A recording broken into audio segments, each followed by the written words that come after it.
The fluorescent lights of the lawyer's office buzzed like angry wasps, drilling into my skull with each passing second. I sat in the stiff leather chair, my fingers twisted together so tightly that my knuckles had gone white, bloodless. The air conditioning blasted cold air that smelled of expensive cologne and old paper, making goosebumps rise along my arms. I hadn't been able to afford a proper coat in months, not since Marcus had drained our joint account. "Just sign here, Emily," Marcus said, his voice dripping with false sweetness as he slid another document across the mahogany table. His hand, the same hand that had once held mine during our wedding vows, now trembled slightly as he pointed to the signature line. "It's just a formality. We agreed to split everything 50-50, remember?" I wanted to believe him. God, how desperately I wanted to believe that the man I'd spent 7 years loving still had a shred of decency left. But the way his eyes darted to the woman sitting beside him, her, with her designer handbag and perfectly manicured nails, told me everything I needed to know. Sophia, his paralegal, his lover. The reason our marriage had crumbled like ash. "Emily's been through so much," Sophia cooed, reaching across to touch my hand with fingers that felt like ice. "We just want to make this easy for you. The apartment, the car, the savings. We'll handle all the complicated parts. You won't have to worry about anything." The scent of her perfume, something floral and expensive, made my stomach turn. I pulled my hand away, feeling the rough texture of my own chapped skin against the smooth wood of the table. When had I stopped taking care of myself? When had I become this hollow, exhausted shell of a person? "I don't understand all these legal terms," I whispered, my voice barely audible over the hum of the air conditioning. My eyes scanned the documents, but the words blurred together. Transferal of assets, relinquishment of claims, waiver of spousal support. Maybe I should have my own lawyer look at this. "Emily." Marcus leaned forward, and I caught a whiff of his aftershave, the same one I'd given him last Christmas. The memory stabbed through me like a knife. "We can't afford 2 lawyers. The fees alone would eat up everything we have. Just trust me on this. Haven't I always taken care of the finances?" Yes. He had. And that was the problem. I'd been so focused on my work at the hospital, on double shifts and overnight rotations, trying to keep us afloat while he figured things out with his career. I'd trusted him with everything, our money, our future, our life together. And now I sat here, exhausted and alone, while he and his mistress looked at me with barely concealed impatience. The lawyer, Mr. Patterson, according to the nameplate on his desk, cleared his throat. He was Marcus's lawyer, chosen by Marcus, paid by Marcus. He wouldn't meet my eyes. "Ms. Chen, if you just sign on pages 12, 15, and 23, we can finalize everything today, unless you have specific questions." I had 1,000 questions, but my mind felt like it was wrapped in cotton, thick and suffocating. I hadn't slept in 3 days. The hospital had cut my hours. Budget constraints, they'd said. And I'd been living on coffee and anxiety.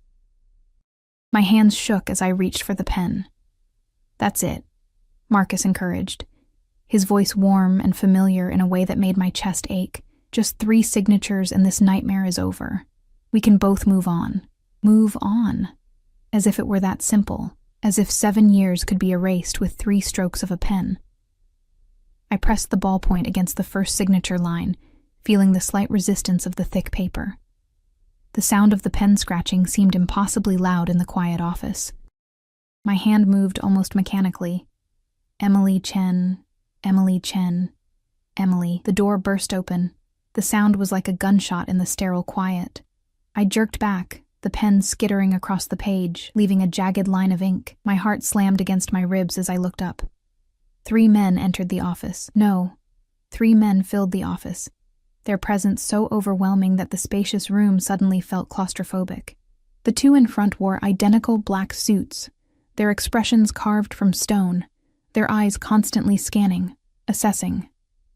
But it was the man between them who made the air leave my lungs. He was young, maybe early 30s, with dark hair that fell slightly over his forehead and eyes so intensely blue they looked almost unnatural under the harsh fluorescent lights. His suit probably cost more than my car.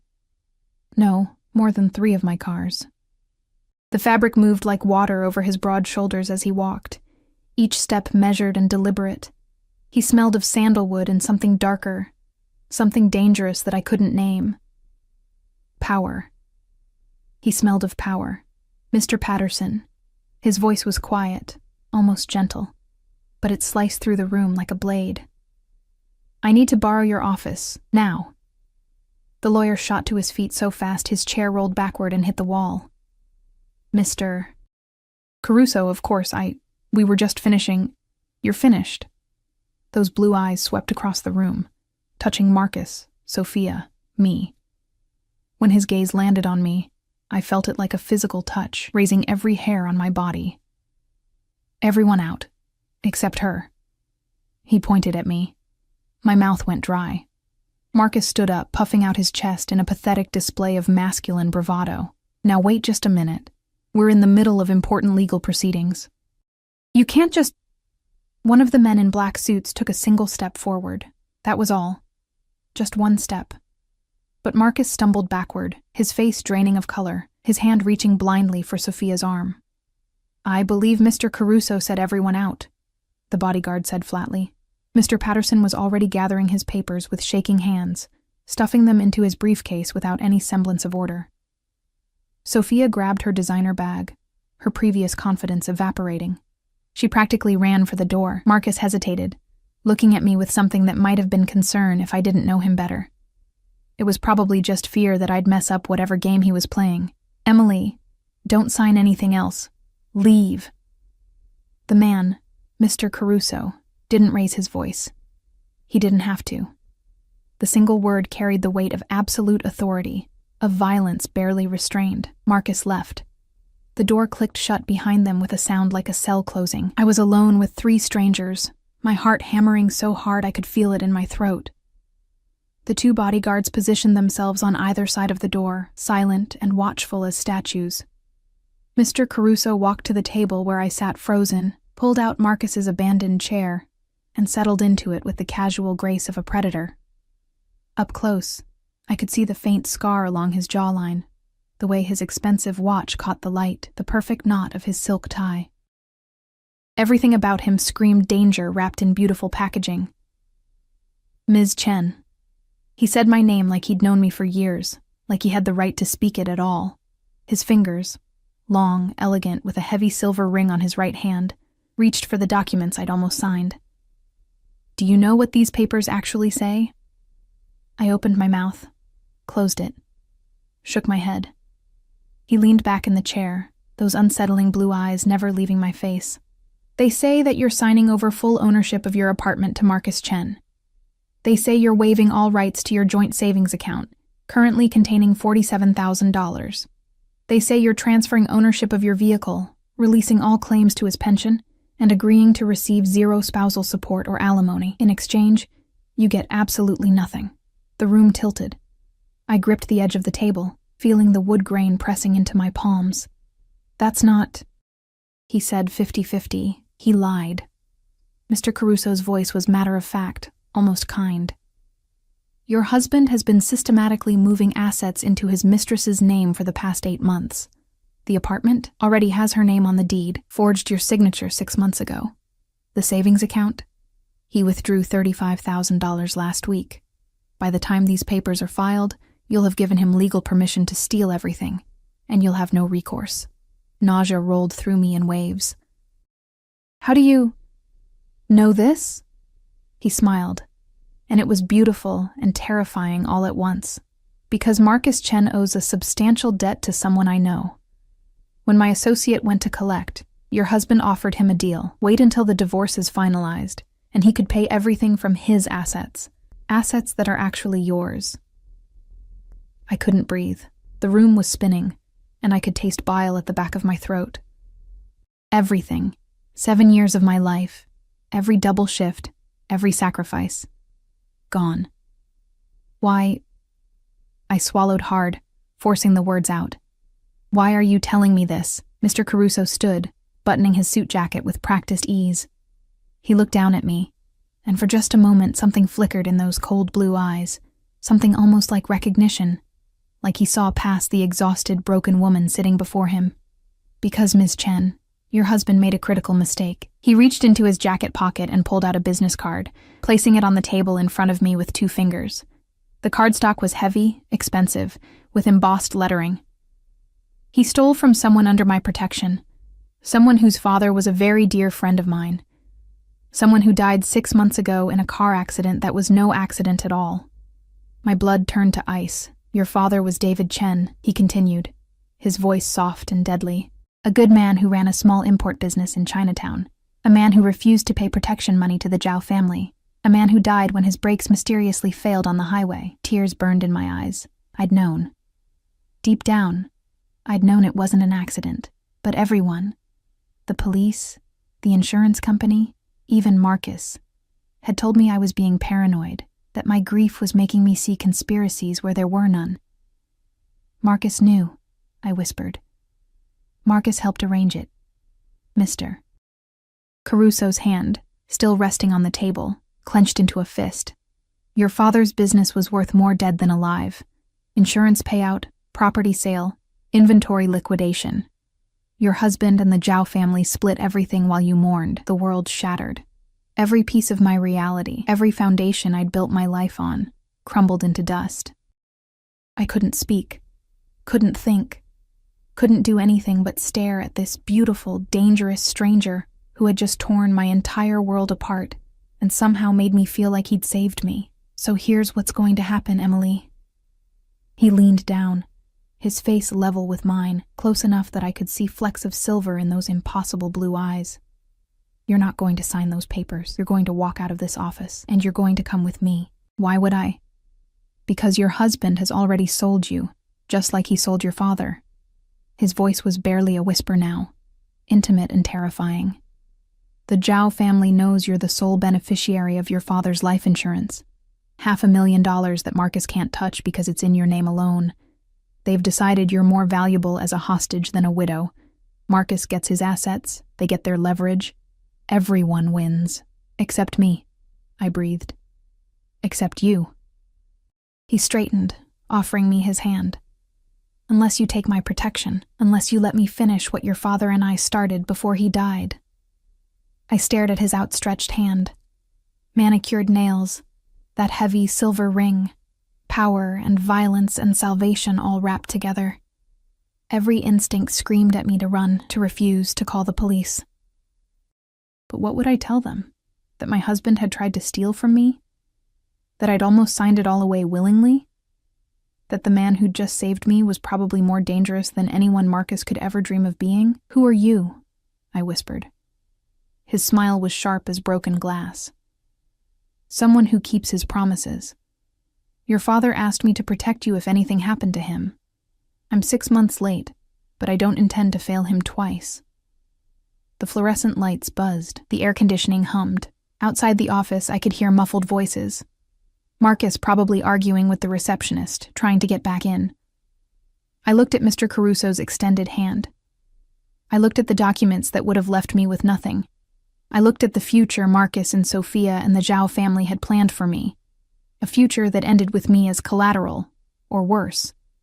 Then I stood up on shaking legs, my hand reaching out almost of its own accord, and placed my palm against his. His fingers closed around mine, warm, strong, absolutely certain. Good girl, he murmured. And the approval in his voice sent a shiver down my spine that had nothing to do with fear and everything to do with the realization that I had just traded one cage for another. Only this time, I'd walked in with my eyes open. The elevator descended in silence, broken only by the mechanical whir of cables and gears. I stood pressed against the cold metal wall, acutely aware of Mr. Caruso's presence beside me, close enough that I could feel the heat radiating from his body, far enough that we weren't touching. The 2 bodyguards flanked us like silent sentinels, their eyes fixed on the descending floor numbers. My hand still tingled where he'd held it. I rubbed my palm against my jeans, trying to erase the sensation, but it lingered like a brand. Where are we going? My voice sounded small in the confined space, barely above a whisper. Somewhere safe. He didn't look at me, his attention fixed on his phone screen. His thumbs moved across the keyboard with practiced efficiency, sending messages to people I couldn't see. Your apartment isn't an option. Marcus has keys. The Zhao family has been watching it for 3 weeks. Ice flooded my veins. They've been watching me? Surveillance van, 2 buildings down. Black Honda. They've logged every time you leave for work, every time you come home. His jaw tightened almost imperceptibly. They know your schedule better than you do. The elevator lurched slightly as it reached the ground floor, and I grabbed the handrail to steady myself. My legs felt like water, threatening to give out beneath me. Everything I thought I knew about my life was dissolving, revealing something darker and more terrifying underneath. The doors slid open onto the parking garage, a cavernous space of concrete pillars and fluorescent strips that cast everything in sickly yellow light. The air smelled of motor oil and exhaust fumes. Mr. Caruso's hand touched the small of my back, gentle but firm, guiding me forward. The contact sent electricity racing up my spine. This way. A black SUV waited in the shadows, its windows tinted so dark I couldn't see inside. The vehicle was massive, gleaming, expensive, the kind of car that screamed money and power. One of the bodyguards moved ahead, opening the rear door while the other scanned the garage with eyes that missed nothing. "Get in," Mr. Caruso said softly. I hesitated at the threshold, my hand gripping the door frame. This was it, the point of no return. Once I got into this car, I was accepting whatever came next. I was trusting a man I didn't know, a man who moved through the world with violence trailing in his wake like a shadow. Emily. His voice was closer now, his breath warm against my ear. They're already moving. Marcus called them the moment we left that office. You have maybe 30 minutes before they reach your apartment, and if you're there... He didn't finish the sentence. He didn't have to. I climbed into the SUV. The interior smelled of leather and that same sandalwood scent that clung to Mr. Caruso's skin. The seats were butter soft, the kind of luxury I'd only ever seen in magazines. He slid in beside me, close enough that our thighs almost touched, and the door closed with a solid final thunk. The engine purred to life, a sound of restrained power, and we pulled out of the garage into the fading afternoon light. I watched the city slide past the tinted windows, familiar streets suddenly looking alien and threatening. Every person on the sidewalk could be watching. Every car could be following. My fingers twisted together in my lap, my breath coming too fast, too shallow. "Breathe," Mr. Caruso commanded, his hand suddenly covering both of mine. His palm was warm, his grip firm and steadying. "In through your nose, out through your mouth. You're safe here." "Safe," I repeated, the word tasting like ash. "I don't even know who you are. I don't know what you want from me. My name is Dominic Caruso." His thumb traced a slow circle over my knuckles, the gesture oddly soothing despite its intimacy. "I run certain business operations in the city. Import, export, protection services. Your father and I had an arrangement. He provided legitimate shipping channels. I ensured his business stayed untouched by the less savory elements of Chinatown." "You're a criminal." It wasn't a question. His lips curved into something that wasn't quite a smile. "I'm a businessman who operates outside conventional legal frameworks. There's a difference." "Not to me." "Then you're naive." The bluntness of his words stung, but his tone remained gentle. "Your father understood how the world really works. He knew that sometimes the police can't, or won't, protect the people who need it most. He knew that real power doesn't come from badges or courtrooms." I pulled my hands away from his, crossing my arms over my chest. The loss of his touch left me feeling strangely cold. "And you expect me to just accept that? To accept you? I expect you to be smart enough to recognize when you're drowning and someone's thrown you a life preserver." He shifted in his seat, turning to face me fully. In the dim interior of the car, his eyes looked almost black. "You have no money, no home, no one you can trust. Marcus will paint you as unstable, grieving, paranoid. The police won't believe you about your father. They've already closed that case. The Zhao family will make you disappear, and no one will even notice you're gone." Each word was a hammer blow, shattering what little composure I had left. Tears burned hot trails down my cheeks, and I turned away, pressing my forehead against the cool glass of the window. I didn't want him to see me cry. Didn't want to give him that power over me. But his hand found my shoulder, turning me back with inexorable gentleness. His thumb caught a tear as it fell, wiping it away with a tenderness that didn't match the hardness in his eyes. "Or," he continued, his voice dropping to barely more than a murmur, "you let me handle this. You trust me to protect you the way I should have protected your father. You give me permission to do what needs to be done." "What does that mean?" I asked, though part of me already knew. Part of me didn't want to hear it confirmed. "It means Marcus pays for what he's done. It means the Zhao family learns what happens when they target someone under my protection. It means you get justice, real justice, not the sanitized version they sell in courtrooms." The car turned onto a tree-lined street I didn't recognize, slowing as we approached a tall iron gate. Beyond it, I could see a sprawling estate, the kind of property that belonged in movies. Not real life. Manicured lawns, a circular driveway with a fountain at its center, a house that was more mansion than home. "Where is this?" "One of my properties." The gate swung open as we approached, some invisible signal granting us passage. "No one knows about it except my most trusted people. You'll be safe here while we make arrangements." The SUV glided to a stop in front of the main entrance, massive double doors of dark wood and frosted glass. Another bodyguard appeared from somewhere, opening my door before I could even reach for the handle. The evening air was cool against my tear-stained face, carrying the scent of jasmine and freshly cut grass. Dominic was beside me in an instant, his hand once again finding the small of my back. That touch was becoming familiar, almost comfortable, and that terrified me more than anything else. "Come," he said, guiding me up the stone steps. "You need food, rest, clothes that aren't..." He gestured vaguely at my worn jeans and faded hospital scrubs. "We'll talk more in the morning when you're thinking clearly." The interior of the house stole my breath. Marble floors reflected the light from a crystal chandelier that probably cost more than I'd earn in 5 years. A sweeping staircase curved upward, its banister gleaming. Everything was pristine, perfect, coldly beautiful.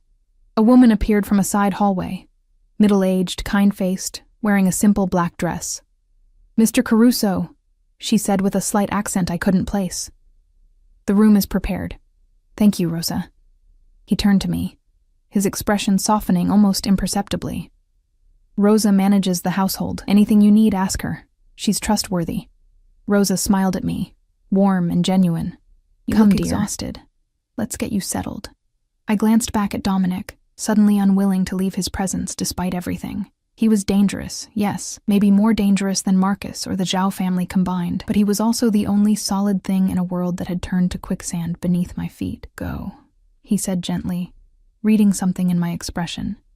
"I'll be here. I'm not going anywhere." Rosa led me up the staircase, her hand light on my elbow as if she sensed how close I was to collapse. We walked down a hallway lined with closed doors, finally stopping at one near the end. She pushed it open, revealing a bedroom that made my studio apartment look like a closet. The bed was enormous, dressed in white linens that looked impossibly soft.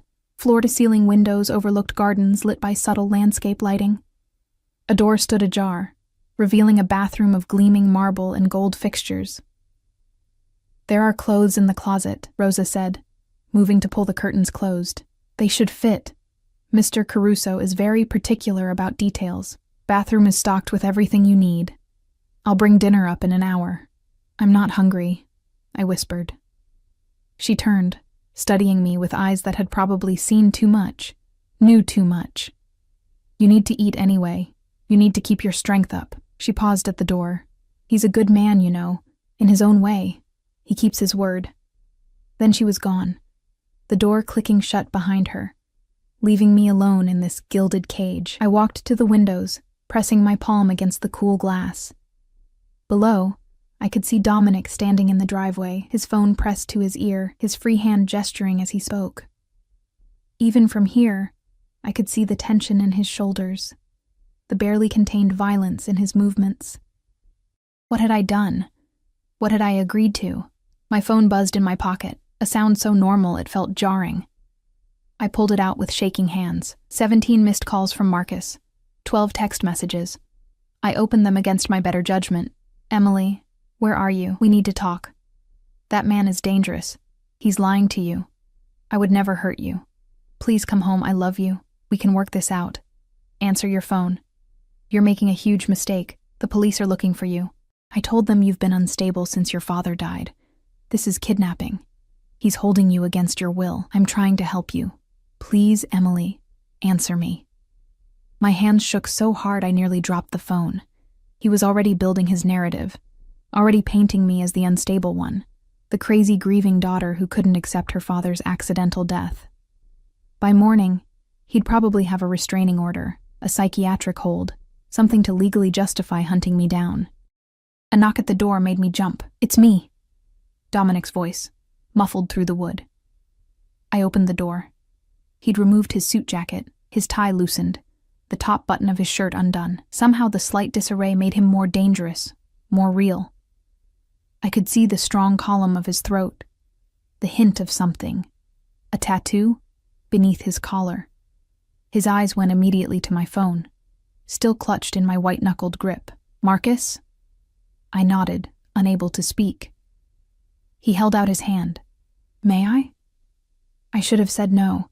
Should have kept that last connection to my old life, however toxic. Instead, I placed the phone in his palm, watching as he scrolled through the messages with an expression that grew darker with each word. He's building a case, Dominic said finally, his voice deceptively calm, trying to establish that you're mentally incompetent, that I've kidnapped you, that he's the concerned husband. He looked up at me, and the cold fury in his eyes made my breath catch. Do you want me to handle this tonight? Handle it how? But I knew. God help me. I knew exactly what he meant. I can have him picked up within the hour. Take him somewhere quiet. Make him admit what he did to your father, what he was planning to do to you. Get it all on record. His thumb traced the edge of my phone almost absently. Then I can make the problem disappear permanently, or I can turn him over to the authorities with enough evidence to put him away for 20 years. Your choice. My heart hammered against my ribs. This was real. This wasn't some thriller novel or crime drama. This man was offering to torture my husband, my ex-husband, for information, and possibly kill him, as casually as someone might offer to make coffee. My voice broke. I can't make that decision. Yes, you can. He stepped closer, and I could smell that sandalwood scent again, could feel the heat of his body. You're stronger than you think, Emily. Your father saw it. That's why he made me promise to protect you. He knew that when the time came, you'd do what needed to be done. Did you know? The question burst out before I could stop it. Did you know they were going to kill him? Pain flashed across his face, so quick I almost missed it. No. If I had, I would have stopped it. Your father was supposed to call me if he felt threatened. If anything seemed wrong. He never called. His jaw clenched. By the time I learned what happened, it was too late. The Zhao family had already cleaned up. The police had already ruled it accidental, and you were already married to the man who helped kill him. The world tilted. I stumbled backward, and Dominic caught me, his arms strong and steady as they wrapped around my waist. I should have pushed him away, should have maintained some distance, some boundary. Instead, I found myself leaning into his chest, my forehead pressed against his shoulder, breathing in his scent while my body shook with silent sobs. I've got you. He murmured into my hair, one hand stroking slow circles on my back. I've got you, and I'm not letting go. They won't touch you. I swear it on your father's grave. They won't ever touch you. I don't know how long we stood there, me falling apart while this dangerous stranger held me together. Eventually, my tears slowed. My breathing evened. I became aware of how perfectly I fit against him, how my head tucked just under his chin, how his heartbeat was steady and strong beneath my ear. I pulled back, wiping at my face with shaking hands. I'm sorry. I don't usually... Don't apologize. His hands lingered on my waist for a moment before dropping away, leaving me feeling strangely bereft. You've had the worst day of your life, and it's not over yet.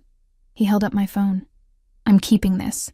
They can track it, use it to find you. I'll get you a new one tomorrow. Secure line, untraceable. Okay, I whispered, because what else could I say? He moved toward the door, then paused, looking back at me with an expression I couldn't read. For what it's worth, Emily, I wish we'd met under different circumstances. Your father talked about you constantly. His brilliant daughter. The nurse who saved lives. The one good thing in his world. I looked forward to meeting you someday. Just not like this, I finished. Just not like this, he agreed. His hand rested on the doorknob. Get some rest. Tomorrow we start fighting back. Dominic? His name felt strange on my tongue, intimate and forbidden. He turned, one eyebrow raised in question. What did my father promise you in exchange for protecting me? A ghost of a smile crossed his lips. Nothing. He was my friend. That's what friends do. They protect each other's families. Even after they're gone. Then he was gone, the door closing softly behind him, leaving me alone with the weight of everything I'd lost and the terrifying uncertainty of what I'd gained. I walked to the bed, my legs finally giving out. I sank onto the mattress, and Rosa was right. It was impossibly soft, and stared up at the ceiling. Somewhere in this enormous house, Dominic was making calls, arranging whatever came next. Somewhere in the city, Marcus was spinning his lies, building his case. Somewhere the Zhao family was hunting me, and here I was, in a stranger's home, wearing a stranger's protection like armor I didn't know how to wield. My father's face flashed through my mind, the way he'd looked the last time I saw him, warning me about something I'd been too stubborn to hear. Had he known? Had he suspected Marcus all along? The tears came again, quieter this time, soaking into the expensive pillows. I cried for my father, for my shattered marriage, for the naive woman I'd been just this morning who thought signing papers was the worst thing she'd face today.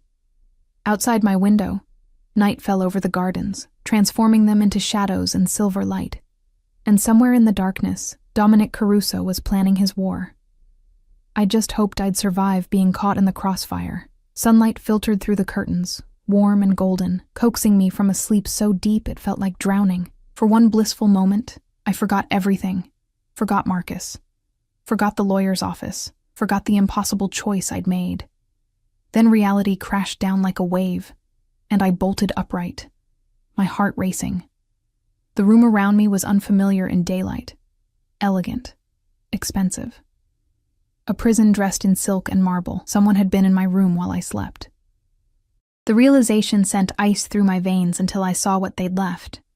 A tray on the bedside table with coffee, fresh fruit, and pastries that smelled of butter and sugar. Beside it, a neat stack of clothes.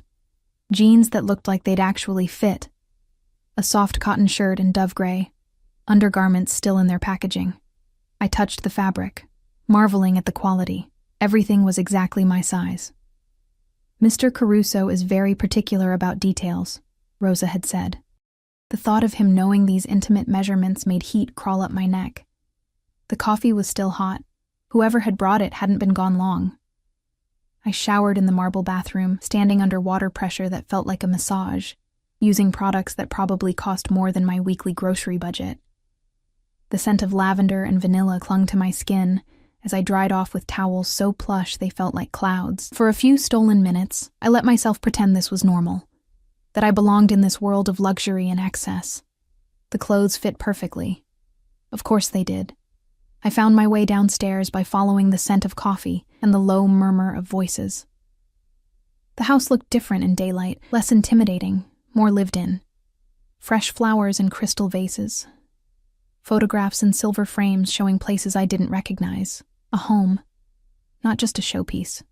The voices led me to a dining room where Dominic sat at the head of a long table, papers spread before him, his phone pressed to his ear. He'd changed from yesterday's suit into dark jeans and a white shirt, with the sleeves rolled to his elbows. The casual clothes should have made him less intimidating. They didn't. He looked up as I entered, his eyes traveling over me with an assessment that felt physical. Something flickered in his expression. Approval? Satisfaction. Before he returned his attention to his call. I don't care what excuses he's making. I want eyes on him 24/7. If he so much as jaywalks, I want to know about it. A pause. Good. And the other matter? Another pause. This one longer. His jaw tightened. Then we moved to Plan B, tonight. He ended the call, setting the phone down with careful precision. Good morning. You slept well? I slept, I said, which wasn't the same thing. I dreamed of my father, of Marcus's hands around my throat, of blue eyes watching me from shadows. What's plan B? Direct. A smile ghosted across his lips. I like that. Sit, eat. We have a lot to discuss. I took a seat several chairs down from him, maintaining distance. He noticed, his expression darkening almost imperceptibly, but said nothing. Rosa appeared with more coffee, filling my cup with a warm smile before disappearing again. The Zhao family made their move last night, Dominic said, pushing a tablet across the table toward me. Your apartment was broken into around 3 a.m. They made it look like a robbery, but they were searching for something specific. I pulled the tablet closer, my stomach churning as I looked at the security footage. My apartment, my small, cramped studio that I'd turned into a home, destroyed. Drawers pulled out, mattress slashed, everything I owned scattered across the floor like garbage. The police were called by a neighbor, he continued. Marcus showed up 20 minutes later, played the concerned husband, told them you'd been acting erratically since your father's death, that he was worried about your safety. He filed a missing persons report. So now I'm officially missing. My voice sounded hollow. Officially, you never came home from the lawyer's office yesterday. Your phone's last location was the parking garage, which I've taken care of. Marcus is telling everyone I kidnapped you, that you're being held against your will by dangerous criminals. I set down my coffee cup, my hands shaking too badly to hold it. Maybe he's right. Maybe I am. Dominic stood, moving around the table with predatory grace. He pulled out the chair next to mine, sitting close enough that I could feel the heat of him, smell that intoxicating sandalwood scent. Are you being held against your will, Emily? I don't know, I whispered honestly. Am I allowed to leave? Right now? This minute? He leaned back, spreading his hands. Yes. I'll have someone drive you anywhere you want to go. Police station, friend's house, airport, your choice. He paused, letting that sink in. But the moment you leave my protection, the Zhao family will find you. Marcus will have you declared incompetent and committed to psychiatric care. He's already started the paperwork, and within 48 hours, you'll either be dead or wishing you were. That's not really a choice. No, he agreed quietly. It's not, but it's the truth. And I won't lie to you. Not about this. His hand found mine on the table, his fingers warm and steady over my trembling ones. Your father made me promise 2 things. First, to protect you no matter what. Second, to always be honest with you, even when the truth was ugly, especially then. I looked down at our joined hands, his so much larger than mine, marked with scars I hadn't noticed yesterday, that silver ring catching the morning light. What was he to you? Really? Dominic was quiet for a long moment, his thumb tracing absent patterns on my knuckles. He saved my life when I was 17. I'd been stupid, arrogant, thought I could handle a situation I had no business being in. The Zhao family had me cornered in an alley, 3 against 1, and they weren't planning on letting me walk away. His voice went distant, remembering. Your father came out of nowhere, this middle-aged shopkeeper with a tire iron, and evened the odds. We got out together. Why would he do that? For a stranger? He said everyone deserves a chance to be better than their worst moment. Dominic's smile was sad, tinged with grief. After that, we were friends. Real friends, not just business associates. He was the closest thing to a father I had after mine died. So when he asked me to look after you, his grip on my hand tightened. It wasn't just a promise. It was an honor. Tears burned in my eyes, but I blinked them back. I'd cried enough. Tell me what happens now. All of it. He released my hand, standing to pace the length of the windows. The morning light turned his dark hair almost blue-black, highlighted the strong lines of his face. Marcus has made a critical error. In his rush to establish you as mentally unstable, he's drawn attention to himself. The police are asking questions about your father's death, about the timing of your divorce, about his sudden financial improvements. My lawyers have filed motions to freeze all marital assets pending investigation of fraud and forgery. He'll fight that. Of course he will. Which is why tonight we're having a conversation with him, face to face. recorded. Getting him to admit everything, the affair, the forgery, his role in your father's death, his deal with the Zhao family. My blood turned cold. You're going to torture him. No. Dominic turned to face me, his expression hard as stone. I'm going to give him a choice.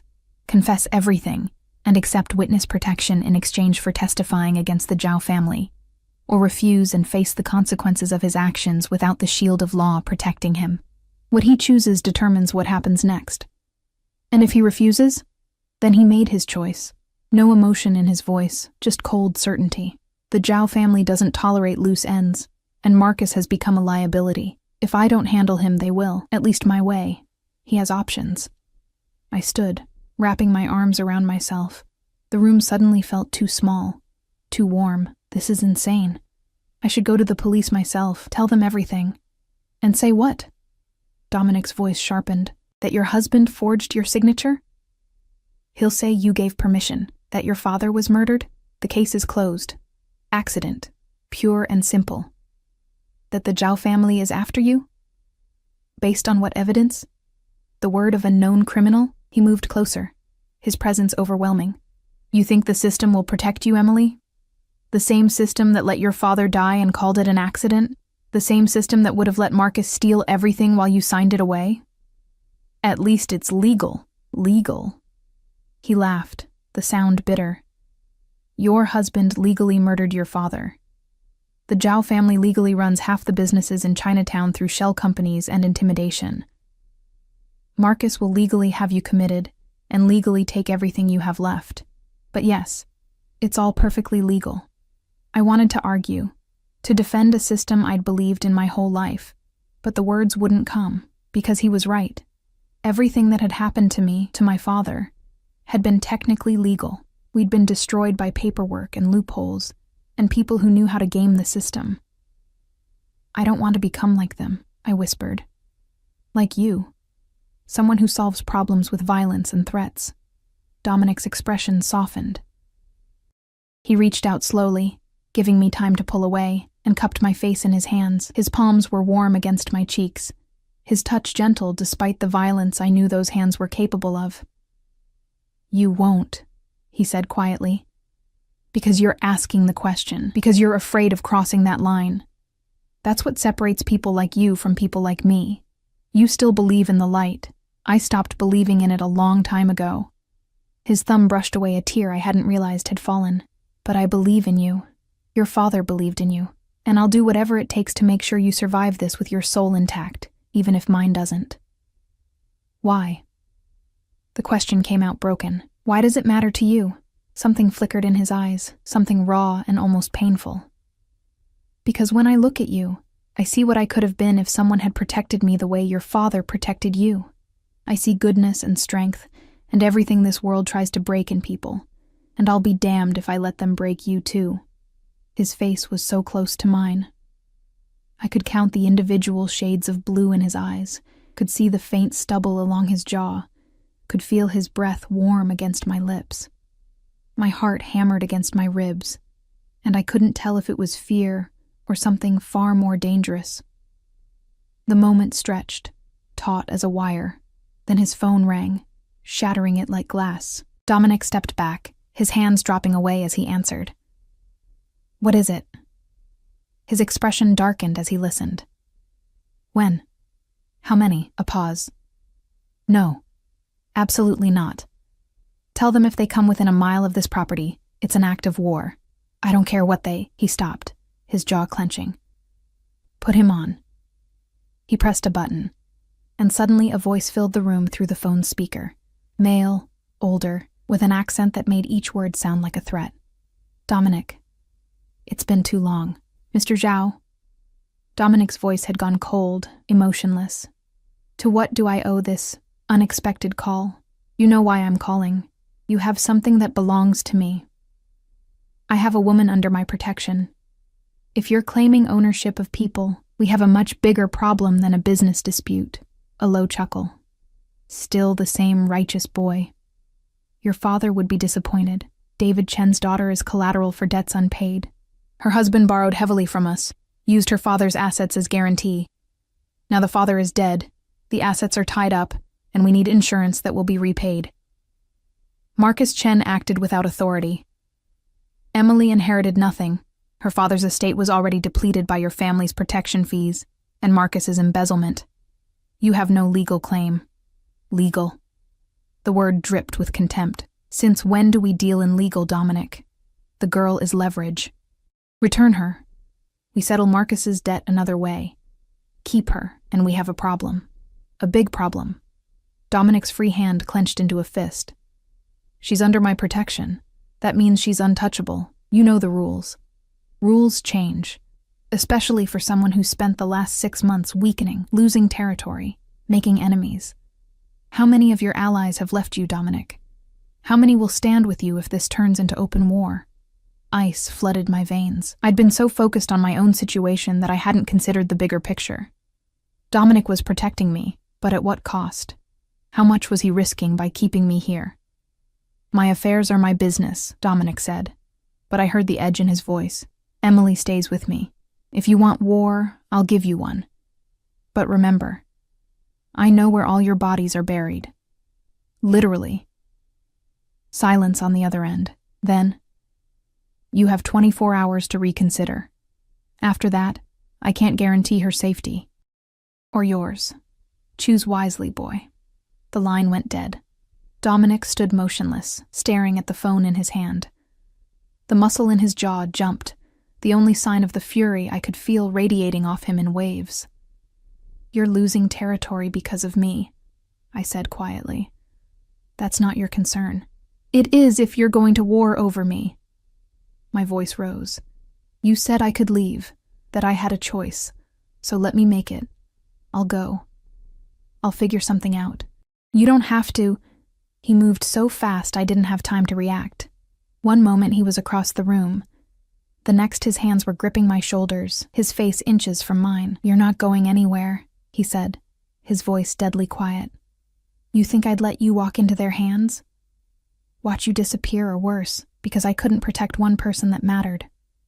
His fingers tightened, not painfully, but desperately. I failed your father. I won't fail you. But your business... Fuck my business! The words exploded from him, raw and fierce. Empires rise and fall. Territory is won and lost. But once you're gone forever. And I have enough ghosts haunting me. I don't need another one. We stood frozen, his words hanging in the air between us. His chest heaved with each breath, his eyes blazing with something I couldn't name. Couldn't let myself name. 24 hours, I whispered. What happens in 24 hours? His expression hardened, the vulnerability shuddering behind cold determination. We move up the timeline. Marcus talks tonight, and we get everything we need to bury the Zhao family before they can strike. We turn this from a defensive position into an offensive one. And if it doesn't work? His hands slid from my shoulders down my arms, his touch leaving fire in its wake. Then we fight, and we win. Because losing isn't an option. He stepped back, that professional mask sliding into place. Rosa will stay with you today. Don't leave the property. There are guards posted, but the Zhao family has resources. If anything feels wrong, you run to the panic room. Rosa knows where it is. Where are you going?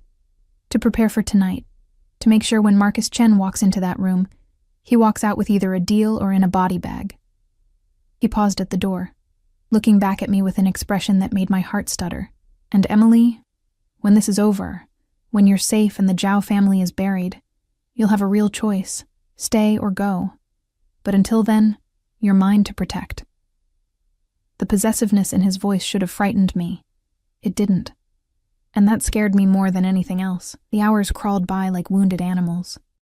Rosa tried to distract me with lunch, with a tour of the gardens, with mindless conversation about flowers and weather, and anything but the danger circling closer with each passing minute. But I couldn't focus on any of it. My mind kept returning to Dominic's words. Body bag. Was I really willing to let Marcus die? The man who'd shared my bed for 7 years, who'd promised to love me forever, who'd held my hand at my father's funeral while secretly celebrating his murder? Yes, whispered something dark inside me. Yes, I was. The realization should have horrified me. Instead, it felt like clarity. Evening fell across the estate like a curtain, turning the gardens into shadowed mazes. I stood at my bedroom window, watching lights flicker on throughout the property. Security lights, I realized, illuminating every corner, every approach. Dominic was preparing for war. A knock at my door made me jump. "It's Rosa, dear. Mr. Caruso asked me to bring you something." I opened the door to find her holding a garment bag and a small box. Her expression was troubled, maternal concern etched into the lines around her eyes. "He wants you downstairs in an hour," she said softly, laying the bag across my bed. "For the meeting with your husband. He wants me there?" My voice came out strangled. "Why would he?" "Because Marcus needs to see what he's lost. Needs to understand the consequences of his choices." Rosa opened the box, revealing a sleek black phone. "Your new cell. Completely secure. Mr. Caruso's number is already programmed. If anything happens tonight, anything at all, you call him." She left me alone with the garment bag. I unzipped it with shaking hands, revealing a dress that made my breath catch. Deep emerald silk that shimmered in the lamplight, elegant and expensive, and nothing like anything I'd ever owned. It was a statement, a costume, armor disguised as beauty. I showered again, my movements mechanical, put on the dress. It fit like it had been tailored for my body, hugging curves I usually hid beneath scrubs and oversized sweaters. The woman staring back at me from the mirror was a stranger, polished, dangerous, someone who belonged in Dominic's world. I hated how much I liked her. Rosa returned to do my hair, pulling it back into an elegant twist that exposed the vulnerable column of my throat. "You look beautiful," she murmured, her hands gentle on my shoulders, like a queen going into battle. "I don't feel like a queen. I feel like bait. Sometimes they're the same thing." She met my eyes in the mirror. "Mr. Caruso has never brought a woman here before, never asked me to prepare a room, never changed his entire operation for someone's safety. You matter to him, more than he'll probably admit. I'm a promise he made to my father, an obligation. If that's what you need to tell yourself." Her smile was sad and knowing. "But I've known him since he was 18 years old. I've never seen him look at anyone the way he looks at you. Like you're something precious and terrifying all at once." Before I could respond, another knock.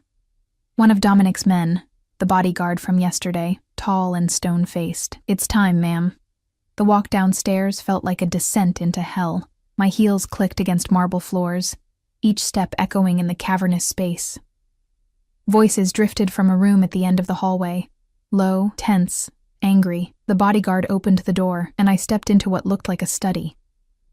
Leather furniture, floor-to-ceiling bookshelves, a massive desk of dark wood. And in the center of the room, tied to a chair with zip ties, was Marcus. He looked terrible.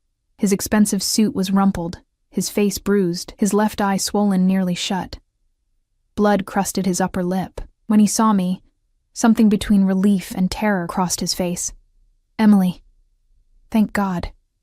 These lunatics kidnapped me. They've been—" "Shut up." Dominic's voice cut through Marcus's words like a blade. He stood in the shadows near the window, perfectly still, perfectly controlled. But I could feel the violence radiating off him like heat. "She's not here to rescue you. She's here to watch you tell the truth for once in your miserable life." That's when I noticed the camera on a tripod, its red light blinking, recording everything. Marcus's eyes darted between us, calculations running behind his gaze even now. "Emily, sweetheart, whatever they've told you is a lie. I love you. We can still fix this. Did you forge my signature on the deed to our apartment?" My voice came out stronger than I felt, cold and clear. "What? No, I would never—" "Wrong answer." Dominic moved with terrifying speed, grabbing a handful of Marcus's hair and yanking his head back. "Let's try this again. Did you forge Emily's signature on legal documents transferring ownership of marital assets to your mistress?" "You can't do this. This is illegal. I'll have you arrested for—" A slap echoed through the room. Not from Dominic, from me. My palm stung where it had connected with Marcus's cheek, and I stared at my own hand in shock. I'd never hit anyone in my life. It felt good. Too good. Answer the question, I said quietly. Marcus's eyes widened, seeing something in my expression that made him go pale beneath his bruises.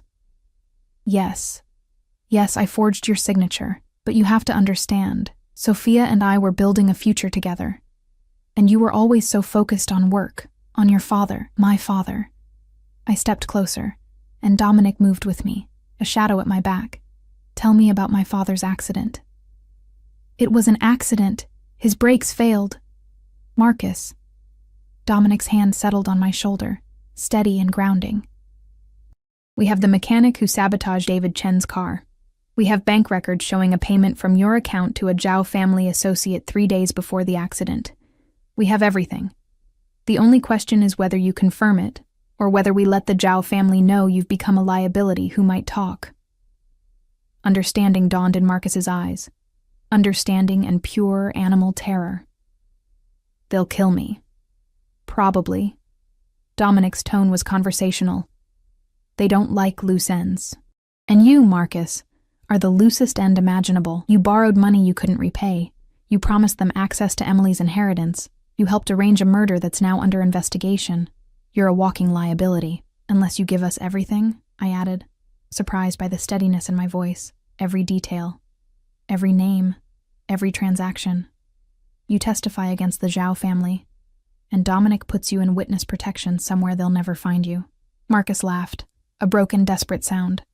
Witness protection? You think the Zhao family can't reach me there? You think anywhere is safe? Safer than here, Dominic said. Safer than what happens if you refuse to cooperate. Because if you don't give us what we need, I hand you over to them personally. Tell them you were planning to turn state's evidence. Let them handle you their way. That's murder. Marcus struggled against his restraints. Emily, you can't let him do this. I'm your husband. We took vows. You broke those vows when you fucked your paralegal, I said, the words tasting like acid. You shattered them when you helped murder my father for insurance money. There's nothing left between us but choices, Marcus. Choose wisely. He stared at me like he'd never seen me before. Maybe he hadn't. Maybe the exhausted, trusting woman he'd married had died in that lawyer's office yesterday, and someone harder had been born in her place. If I talk, he said slowly, you guarantee my safety? Get me out of the city? Away from the Zhao family? You have my word, Dominic said. And unlike you, I keep my promises. What followed was a confession that made my stomach turn. Marcus talked for over an hour, the camera recording every word. He detailed how the Zhao family had approached him 2 years ago, how they'd offered to solve his gambling debts in exchange for access to my father's shipping business, how my father had refused to cooperate, making him a liability, how Marcus had provided the schedule, the route, the opportunity for the mechanic to tamper with the brakes. He'd watched my father die and held me while I cried, all while the insurance money was already being divided. The apartment, the savings, even my car, all transferred to Sophia's name over months of careful fraud. He'd planned to have me declared incompetent after the divorce, institutionalized, while he and Sophia lived off everything we'd built together. The Zhao family's plan for me was simpler. Ransom me back to Marcus for the insurance money, then make me disappear permanently. No witnesses, no loose ends. By the time Marcus finished talking, I felt numb, hollowed out. I'd known he'd betrayed me, but hearing the scope of it, the casual cruelty, the way he'd calculated my worth in dollars and convenience, it broke something in me that I didn't know could break. Dominic stopped the recording, removed the memory card with careful precision. You'll stay here tonight. Tomorrow, my people will move you to a secure location. You'll remain there until the Zhao family trial concludes. After that, you're free to disappear. What about Sophia? Marcus asked, his voice hoarse. What about her? Dominic's tone was ice. She's an accomplice to fraud and accessory to murder. She'll be arrested along with everyone else. She didn't know about David. I never told her. I don't care. Dominic moved toward the door, his hand finding the small of my back. Emily, let's go. I followed him into the hallway, my legs mechanical, my mind struggling to process everything I'd heard. Behind us, I could hear Marcus calling my name, pleading, making promises he'd never keep. The door closed, cutting off his voice.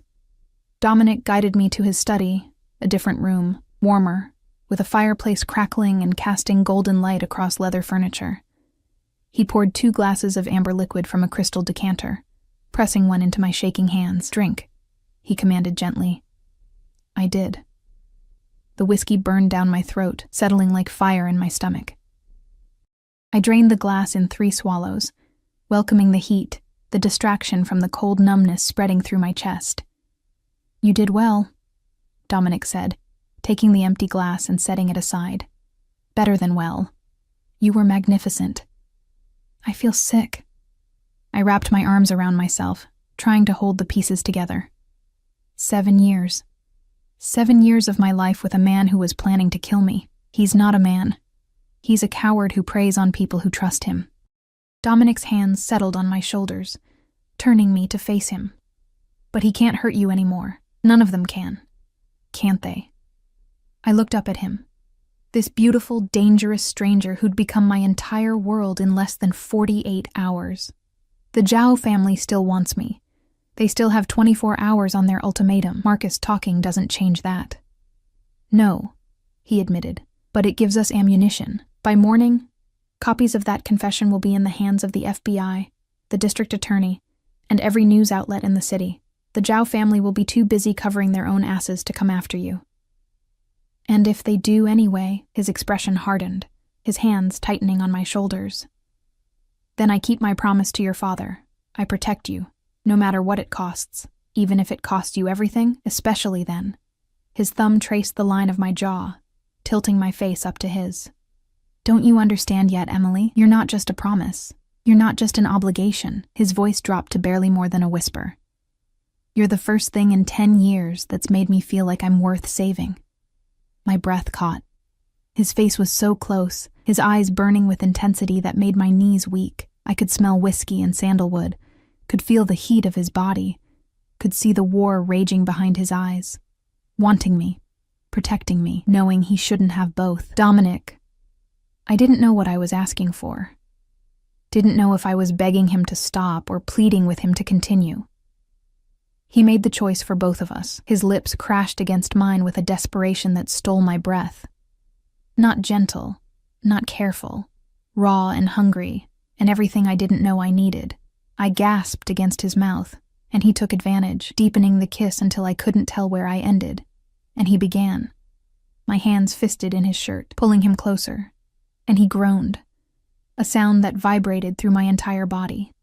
His arms wrapped around my waist, lifting me easily, and suddenly I was pressed against the bookshelf, surrounded by him, drowning in sensations I'd never experienced.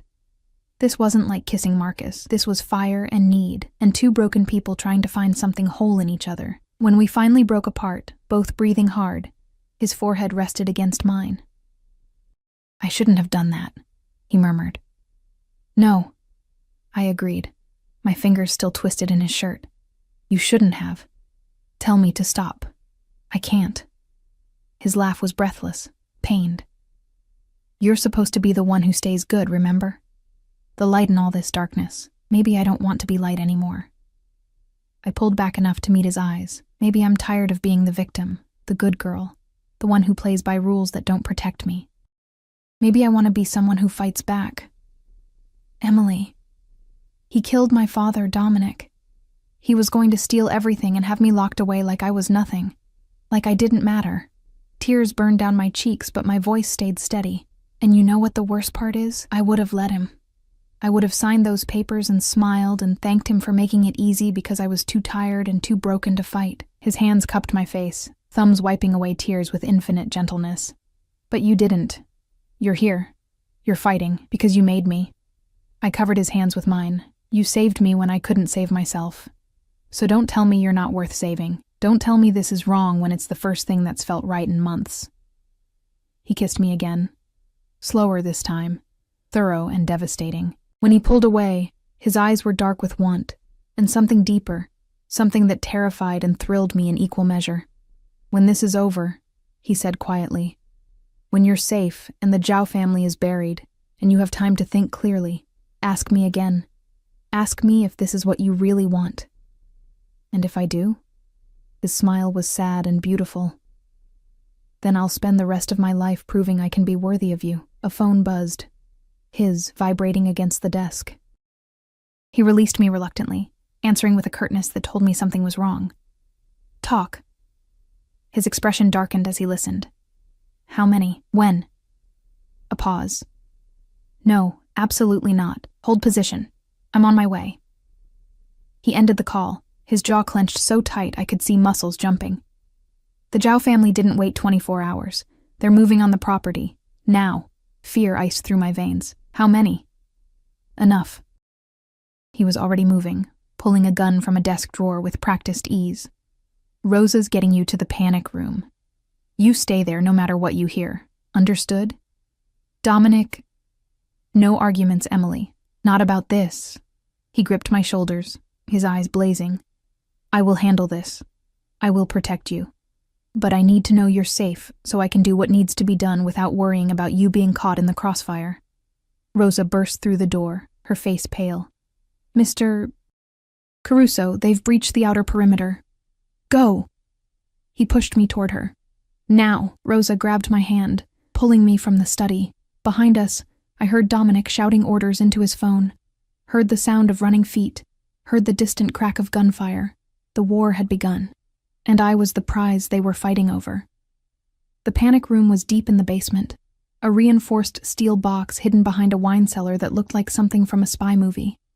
Rosa's hands shook as she pressed her palm against a biometric scanner, the heavy door hissing open to reveal a space about the size of my old studio apartment. Banks of monitors lined one wall, showing security feeds from every angle of the property. Supplies stacked neatly in the corner. Water, food, medical kit, weapons. Stay here, Rosa commanded, pushing me inside. Don't open this door for anyone but Mr. Caruso. The door locks from the inside. No one can get in without the code. You're not staying with me? Her smile was fierce and maternal all at once. I've been with the Caruso family for 20 years, dear. I know how to handle a gun better than most of his men. Now lock this door and don't be a hero. She was gone before I could protest. The door sealing shut with a sound like a vault closing. The sudden silence was deafening, broken only by my ragged breathing and the hum of electronics. I stumbled to the monitors, my hands gripping the edge of the desk as I watched the nightmare unfold. The Zhao family had brought an army. Black SUVs poured through the shattered front gate, men in tactical gear spreading across the property like locusts. Gunfire lit up the night, muzzle flashes like deadly fireflies. Dominic's guards fired from defensive positions, but they were outnumbered 3-1. I found Dominic on one of the feeds, a camera covering the front entrance. He moved with lethal grace, his gun barking orders of death as men fell before him. But there were too many. For every one he dropped, 2 more appeared. My phone, the secure one Rosa had given me, vibrated in my pocket. Dominic's name flashed on the screen. Emily. His voice was strained, breathless. Gunfire crackled in the background. Are you in the panic room? Yes. Dominic, there are too many of them. I know. Listen to me carefully. There's an emergency exit in the back corner of the room, behind the shelving unit. It leads to a tunnel that comes out a 1/4 mile from the property near the highway.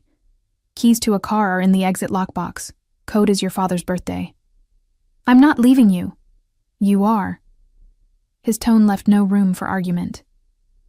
This is a distraction, Emily. They're hitting us hard here to draw our forces while a smaller team circles around to grab you. They know about the panic room. Someone talked. Anger and betrayal laced his words. You have maybe 10 minutes before they breach it. You run. You get to the car. You drive to the address I'm texting you. My people will meet you there. What about you? A pause. More gunfire.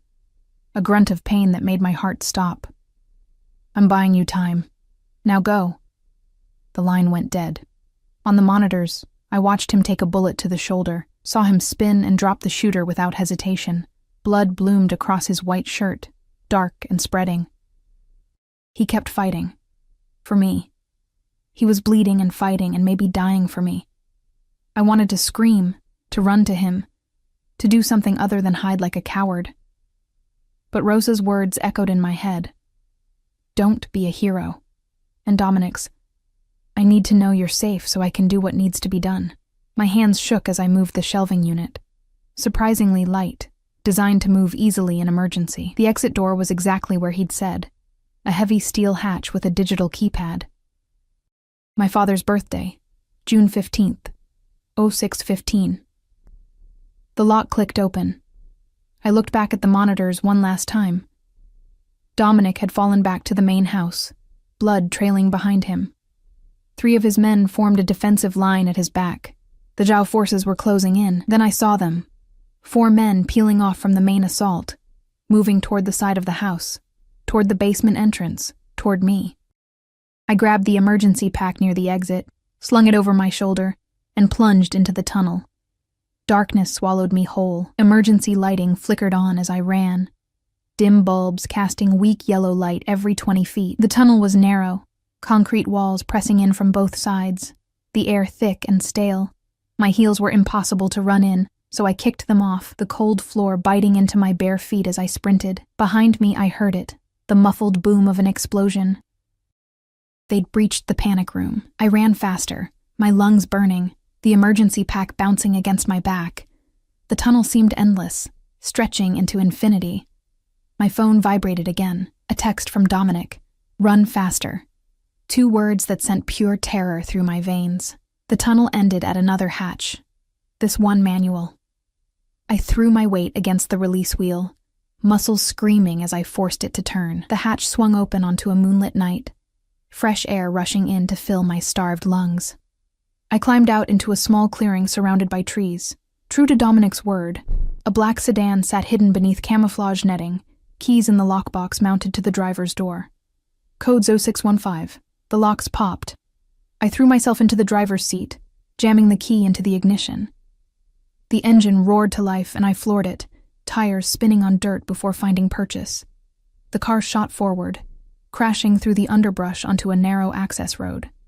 In the rearview mirror, I could see the glow of fires from Dominic's estate, hear the distant pop of gunfire, see my entire world burning. I drove like a woman possessed, following the GPS coordinates Dominic had sent. They led me deeper into the city, to a neighborhood I didn't recognize. Industrial buildings and warehouses, most abandoned. The address was a nondescript 3-story structure with barred windows and a reinforced door. I barely had the car in park before the door opened. A woman stepped out, late 40s, beautiful in a severe way, with iron gray hair pulled back in a tight bun. She wore tactical gear and carried a pistol with casual familiarity. Emily Chen? Her voice was clipped, professional. Yes, Dominic sent me. Inside, now. She hustled me through the door, into what looked like a command center. Banks of computers, weapons lockers, maps covering the walls. A dozen people worked with focused intensity, coordinating something I didn't understand. Status? The woman barked to someone at a computer. Caruso's holding the main house, casualties on both sides. Zhao family forces are pulling back. FBI just rolled up with full tactical. Relief nearly drove me to my knees. He's alive? For now. The woman turned to me, her expression softening slightly. I'm Catherine Reeves. I run security operations for the Caruso organization. Dominic called me 20 minutes ago. Told me you'd be coming. You're safe here. I need to go back. He's wounded. He needs you alive and hidden. Catherine's hand on my shoulder was firm. That's what keeps him fighting, knowing you made it out. A phone rang, not mine, one of the secure lines on the desk. Catherine answered, listened, then handed it to me. It's him. I grabbed the phone so fast I nearly dropped it. Dominic? You made it. His voice was weak, pained, but alive, so blessedly alive. Good girl. You're hurt. How bad? I've had worse. A lie? I could hear it in the tightness of his voice. The FBI raided based on Marcus's confession. Perfect timing. The Zhao family's entire leadership is in custody. It's over, Emily. You're safe. Tears streamed down my face. What about you? Shoulder wound. I'll live. A pause. I need to stay here, handle the FBI, make sure everything's locked down. Catherine will keep you secure until I can come get you. Probably a few days. Days? My voice broke. I know. I know, sweetheart. But I need to make sure every threat is neutralized before I bring you back into my world. His voice dropped to barely a whisper. I almost lost you tonight. I'm not risking that again. Dominic? Rest. Heal. Let me handle this. And Emily? He waited until I made a sound of acknowledgement. When I come for you, I'm not letting you go again. Ever. Understand? Yes, I whispered. The line went dead. 3 days felt like 3 years. Catherine kept me in the safe house, comfortable but confined. I watched the news obsessively. The Zhao family's arrest was the top story, a sprawling RICO case that promised to dismantle decades of organized crime. Marcus's confession played on every channel. His face splashed across screens as the star witness who'd brought down an empire. Sophia had been arrested trying to flee the country. The apartment, the car, all the assets Marcus had stolen, frozen pending legal proceedings. The life he'd built on my father's grave was crumbling to dust. I should have felt vindicated. Instead, I felt hollow. On the 4th day, Catherine came to me with a knowing smile. He's here. My heart stopped, then raced. I followed her down the stairs to the main floor, where Dominic stood talking to one of the security team. His left arm was in a sling, his face bruised, bandages visible beneath his shirt. But he was alive, standing, smiling when he saw me. I didn't remember crossing the room. Suddenly I was in his arms, carefully, mindful of his injuries, and he was holding me like I was something precious and irreplaceable. Hey, he murmured into my hair. Miss me. I laughed through tears. You got shot. You could have died. But I didn't. He pulled back enough to cut my face with his good hand, because I had something to live for, someone to protect, someone who gave me a reason to be better than the darkness I've lived in for so long. Dominic, let me finish. His thumb traced my cheekbone with infinite tenderness. I told you to ask me again when this was over, when you had time to think clearly, away from the danger and fear. So I'm asking now. Emily Chen, do you want this? Do you want me? All of me. The good and bad and ugly parts. I looked into those impossible blue eyes and saw my future. Not the safe, predictable future I'd planned with Marcus. Something wilder, more dangerous, more real. A life lived in shades of gray instead of black and white. A love built on protection and passion, and the kind of loyalty most people only read about. Yes, I said simply. I want you. I choose you. His kiss was gentle this time, reverent. A promise sealed with touch. When we broke apart, he was smiling. A real smile that transformed his whole face, making him look younger, lighter. Good. Because I already put an offer on a house for us. Better security than the estate, but just as beautiful. I figured you'd want something that's ours, not just mine. He paused, suddenly uncertain. Unless you want your own place? I don't want to assume... Our place, I interrupted, laughing at the absurdity of a Mafia boss suddenly nervous about moving too fast. I want our place. And your job? The hospital? I'd thought about this during the long days of isolation.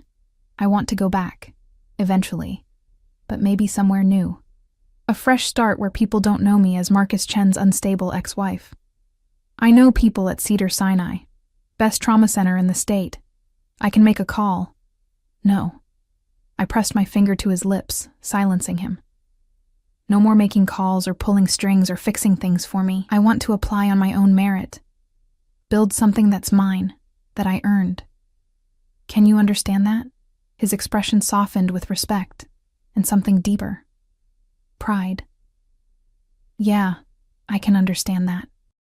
But if anyone gives you trouble, then I'll handle it myself. And if I can't, then you can go all protective crime lord on them. He laughed, the sound rich and warm. Fair enough. Though you have to let me buy you a car. Something safe with bulletproof glass and... Dominic. What? I'm just being practical. I shook my head, but I was smiling. This was my life now.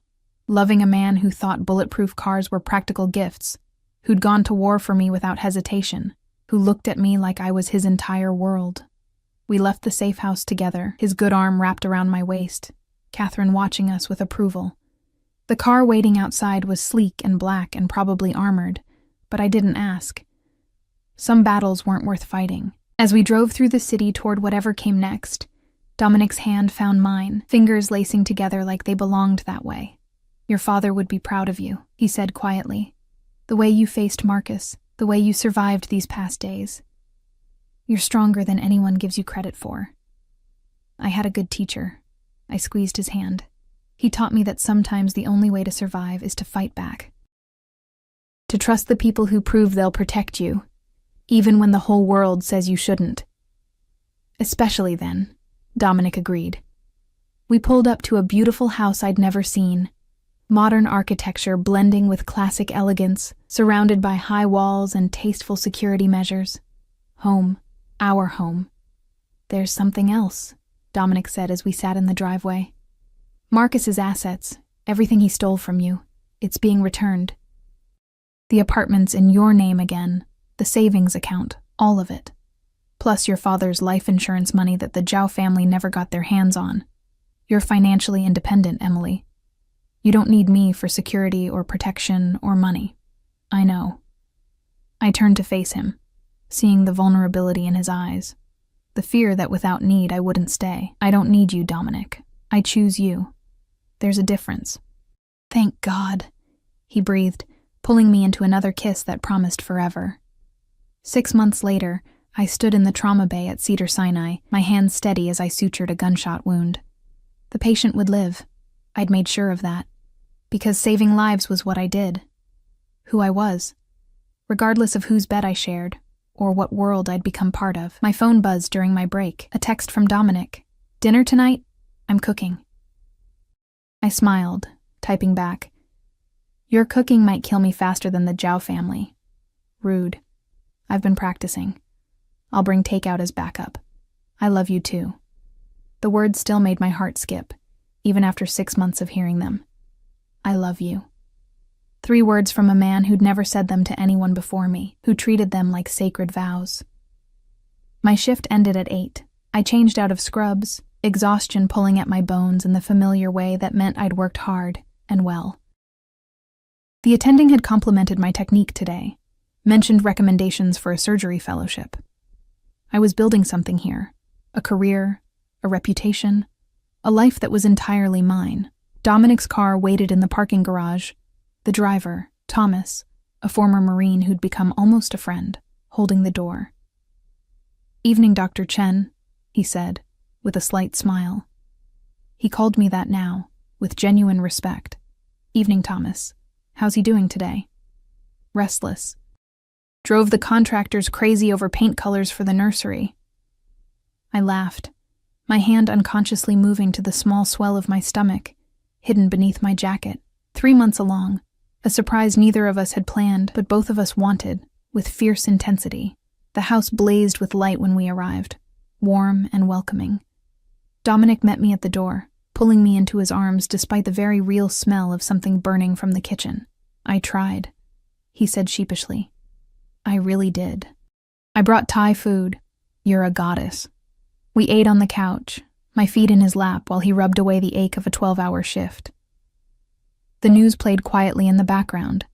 The Zhao family trial had concluded yesterday.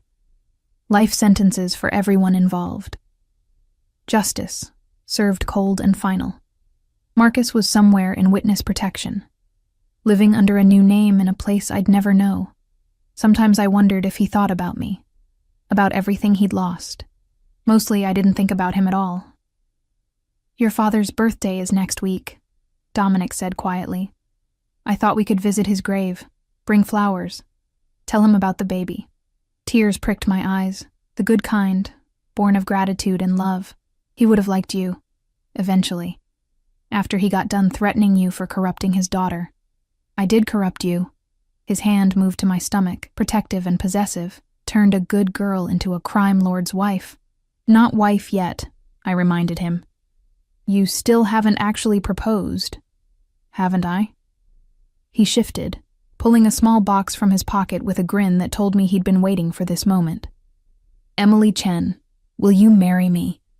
Will you let me spend the rest of my life protecting you, loving you, and failing spectacularly at cooking for you? The ring was perfect, a deep green emerald surrounded by diamonds, elegant and unique, and nothing I would have chosen for myself, which somehow made it perfect. Yes, I whispered through tears. Yes to all of it. He slipped the ring onto my finger, then kissed me with the kind of tenderness that still made my knees weak. Outside, rain began to fall, drumming softly against the windows. Inside, we were warm and safe and together. I'd lost so much. My father, my innocence, my naive faith that the world was fair and just. But I'd gained something too, strength I didn't know I possessed, a love I never expected to find, and the understanding that sometimes salvation comes from the most unlikely places, in the arms of a beautiful monster who'd taught me that survival sometimes means embracing the darkness and learning to find light there anyway.